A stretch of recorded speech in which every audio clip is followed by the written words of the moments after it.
If I'm making more money, does that mean I can be spending more money? Does more salary mean more lifestyle for a guy like me? Something everybody's wondering every time that paycheck goes in the up direction. That's what we're talking about today. But first, your big money saving tip is to think about your food supply not as what do I have in the fridge or what is there to eat. How about you consider, so you see the oatmeal up here, what is my natural grain resource looking like? We got 20-pound bag of rice, maybe 15 left, and this is midnight, so I'm not doing this multiple times. That shows that we do this in one or two takes. All right. Now that you're awake, let's get it started. We're using an example of two recent graduates. We love the non-graduate crowd. We're going to cover the issues affecting everybody. However, in this case, we're not going to make any assumptions about, oh, person one studied this, so they make less, and person two studied that, so they make more. I believe in you to make a great amount and do great things in whatever field you want and whatever you studied. So we're not going to limit ourselves by saying this person studied that. These are examples about the facts, not opinions. So, $0 to start off. So we've got money, income, car, rent, other. I'm making it real simple. You'll notice that that stands for micro. You could call it an original acronym or an acrostic poem. Check this out. We even got the microeconomics textbook. And I keep talking about the energy stuff. Look, solar. Mental note. Let's run the numbers. Person one, income $2,000 a month, $24,000 a year, $48,000 a year on number two, and $4,000 a month. And we're just going to say that that's after tax, so just put the number up. So probably around $30,000 for one, and for person two, they'd be, I believe, in a higher tax bracket. A couple factors depending, so maybe call them in the 50,000s salary. Not bad for somebody who's in their early 20s. If that's something you're doing, congratulations. Car. I could have done 2010 and 2020, but I'm old school. 2015, that's not brand new, but it's not exactly an antique classic. 2005. So maybe in this situation, this was just, they both started out with something paid for, their parents, they just hold on to it, parents let them keep it. But number two, they're making good money, so they thought they could take on a $500 car payment. I've seen it, you've seen it. Rent, 1/3 of income. Dave Ramsey's a little strict. He's only going to recommend 25% of take-home pay. It's a lot easier for couples and singles. And you'll notice that here, if you compare rents that you hear about, 1/3 is going to be $660 a month, $1320 a month over here. Food and fun, about 20% on both sides, so 400 and 800. Why did I put those together? The amount of meals on a percentage basis that we do at a restaurant is a lot smaller than what the amount of spending would be, because we're dropping $80, $90. A lot of the time those, maybe in a week, not at one time. That's two's a big baller. Who knows what they're doing? Nonetheless, the recent visit to Topgolf made me think to combine these. I have some thoughts about their IPO coming up in a couple of weeks or months. We got to check. That's going to be a fun one. The IPO market's been huge this year, so if you want to hear some opinions based on my real experience working my left oblique, I really teed that one up. Swing by once that video comes out. Then we've got our fixed costs, the kind of death and taxes kind of stuff. The stuff that's always going to be there is gas and insurance. We're calling it $250 for each. So that's one win in the person two category. The idea that their costs on that one may not be so much higher on a percentage basis. They're smaller on a percentage basis if it's the same absolute number.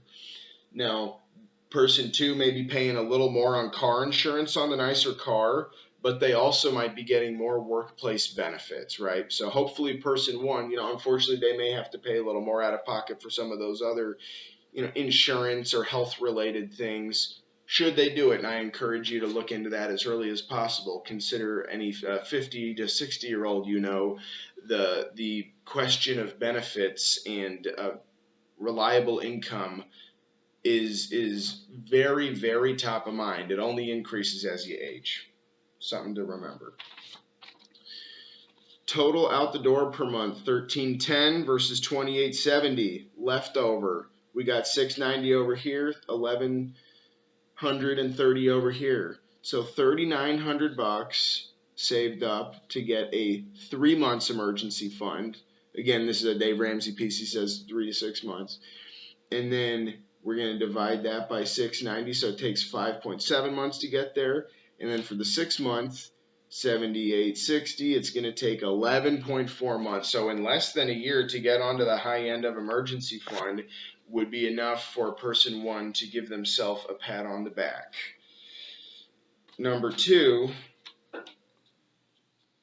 8,600 for 3 months, that's going to take 7 months. So 2 extra months over here, and they were making twice as much, and then 4 months extra to get to that 6 month, over a year. And 4 months, you know how we talk about financial quarters? So if person two is a real savvy business person, how are they feeling about being a full quarter behind? They're a third behind. All else being equal, of course, every situation is totally unique, but just on a pure math basis. We'll get to the emotional side in just a moment. Originally, when I had worked this up, we were looking at 5K a year, 5K in savings. I said, okay, maybe they, worked in college. Maybe they're starting off with some cheese. And then I said, we'll take literally the phrase the broke college student or the broke young person or millennial. But I wanted to throw back the 5,000 in just for an experiment, and this is the real humdinger of the episode today. So if you haven't been convinced at this point, this one will do it. So how long will $5,000 last for each of them? So if you remember, our out the door is $1,300. Now that emergency fund comes into play when unemployment takes place if people don't have some type of job. Now, can you get a new job? Yes. However, when you're getting a new job, do you want to be chasing salary? And how much of a rush are you willing to be in when you're trying to find a new workplace home? That's a lot of time to be spending, and it may behoove you to be choosy. We'll put it that way. Assuming that out the door is dwindling every month, 5 months. Okay, that gives them plenty of time, and even then, they're only $240 in the hole, right? Person two wasn't so lucky. $740 in the hole at month 3, and then by month 5, reading and weep, $6.5 grand. And none of this looks very egregious just on the big 5 macro numbers, right? So I think what we can take away from this is not to only consider our ability to make a payment. Can I afford something is different than do I have the capacity to pay that this month, right? So there should now, if person two were to have major cash reserves to accommodate the bigger expense, that looks very different. But as far as upgrading things, the moment that you have the promise to make more money from a company or from whoever is employing you, it's something that you may be wise to ease into, right? The last word, the last concept I'm throwing at you today, absolute value, marked by 2 lines outside of a number, and even if there's a negative number, we'll say -1.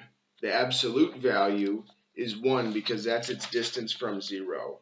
So the word to remember today is absolute. How big is the number itself, not how big is the number in comparison to the income that I expect to make. I hope that you have enjoyed the Investing for Winners #1 insight from Big Jake. Make it an awesome day.